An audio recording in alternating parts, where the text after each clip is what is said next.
In this video, you will learn how to get started with using Tinkercad in your classroom. Now, first thing that you need to do is you need to set up an account. It is free and approved through our data sharing agreement with Tinkercad. So when you first sign up, you'll log in with Google and you'll give them all the permissions and input all of your data. Okay, so once you get in though, your screen will come here to your home page.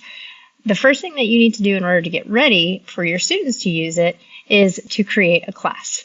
Okay, so I'm going to go over here and I'm going to click on classes where the apple is. Now you'll see I have a bunch of different classes listed in my account. You will likely have none. So the first thing that I'm going to do is create a new class. Now, I will tell you, depending on your role and how many different students you might have and how many different projects you might create, this could look a little bit different. Okay, so I'm going to show you as a basic homeroom teacher where you're only going to have one group of kids, and then I'll give you an option for how you can do it if you're like a special area teacher or if you have multiple different courses of kids coming in to do projects. So first thing I'm going to do is I'm going to create a new class, and I'm going to title it with my name if that's how you want to do it. If you want it to do like first period or first grade, STEM, whatever it is that you want to do. I'm going to create my grade and age. You don't have to put a subject, but if you want to, you totally can. And then we're going to click Create Class. Now, there's different ways that you can share this class code with students. One of the easiest ways is to just share this copy link right here into your Google Classroom or your Canvas or however you have students access links to things. You can also put these special codes up on the board if that works best for your kids too. So there's plenty of different options for how you could get students started. Okay, so now that I've created my class, you'll see all of your students, once they have joined, they will show up down here. The other thing that you can do is create an activity. Okay, so I highly recommend creating an activity, especially if you are, let's say we're doing more than one project throughout the year, or even if you're just doing one project and you want to be able to easily access students' work. I'm going to click on Create Activity, create a new activity. There it is right here. And I could title this with whatever project I'm working on. So let's say that I'm doing name tags. That's a great starter project for the beginning of the year too, so that kids can have a cool name tag on their desk at the very start of school. So now that I have my activities, and students' view will look pretty similar to this as well. They obviously won't have some of these tabs up here, but they will see the activities tab, and they'll be able to see name tags right here. Okay, so once the student clicks on their activity and they create their new design, all of the designs will show up down here at the bottom. What's also super cool is, as a teacher, if you wanted to give students a starting template, let's say I wanted my name tag to be a certain size, and maybe you have primary students or early intermediate students, you can actually create a design that will show up kind of like a template for students to use. So first time out, I really like to do this just so that kids have a starting place.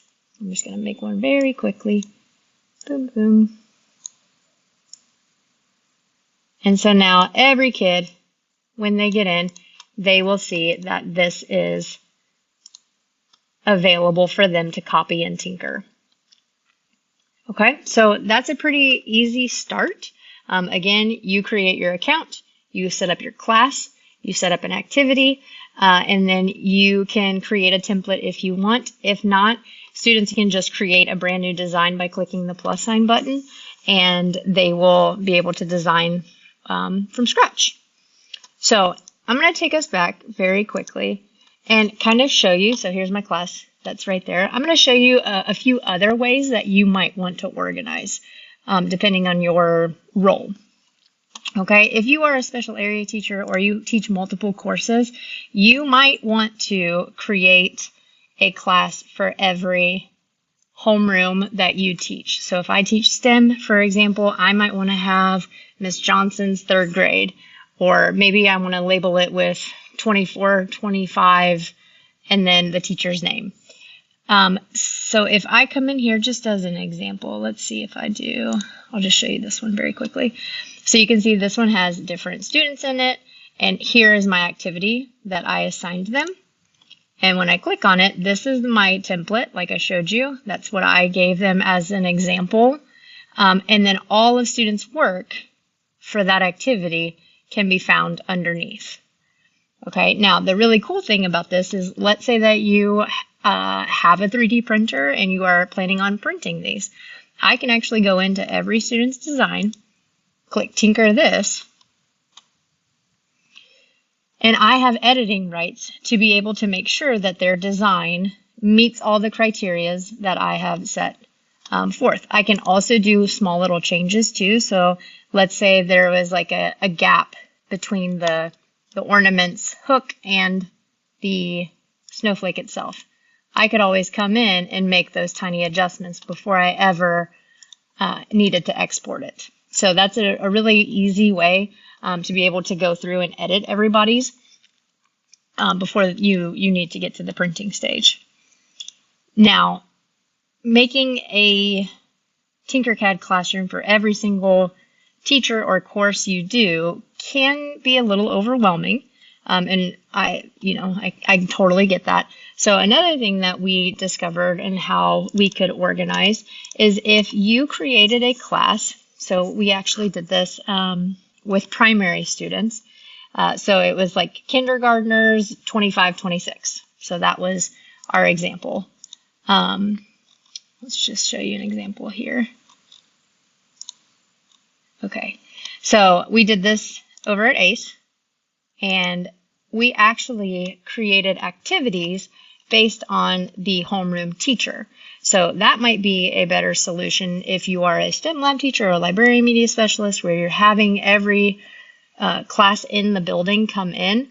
You could create a 25, 26 kindergarten class, and then you could make an activity for each of the homerooms that you would see. So Miss Crisp or Miss Mannion. That way students, when they get in, especially our littles, when they get in, they just find their teacher's name and they click on it. Okay, and then that way you've got it organized based on homeroom. So if you do go to print, you can print them class by class. So those are a couple different strategies that we have kind of learned throughout the process. Some other things to kind of note as well.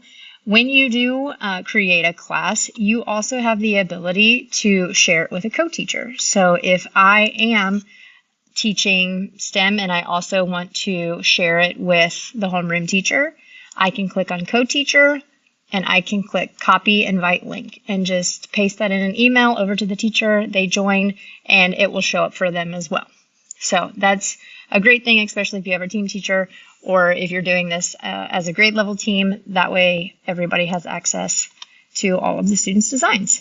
Or if you are going to be sharing this with the person in your building who does STLP and they're the ones that have the 3D printer, that's an easy way for them to be able to get in and have access to all of the things. Now, that's a lot to get started, but I did want to show you one other thing that can actually help you in your journey when you're creating your Tinkercad classrooms. So there's two things that I'm going to show you really quickly. Over here to the left-hand side, there's something called tutorials. These are fantastic for our beginner students and for teachers who are trying to learn how this works. You as the teacher can also, especially when you get started or if you have early finishers or anything like that and you want kids to be on and designing, not just playing during indoor recess, if you find a tutorial that you really like let's say I want to teach kids how to align my objects. If I click these three dots, I can click add to class activity. So that's going to actually do is it's going to tell you, okay, which class do you want it to go to? Do you want it to go under the existing activity that you already have, or do you want to create a new activity? And so I might create a new one that's just like tutorials. And so now when students get in, they will be able to see in their class that they have tutorial activity. And there it is right there so that they can go ahead and get started. So that's an easy way to kind of assign different things within Tinkercad. They have so many built-in awesome things that kids can do within this platform, so I definitely recommend checking that out. The other thing that is a lifesaver for teachers is, let's say that I have, let's go here real quick. Let's say I've created the snowflake activity for my second grade, but I also want this to go to another class. Like, let's say I wanted this to also go to my first grade class.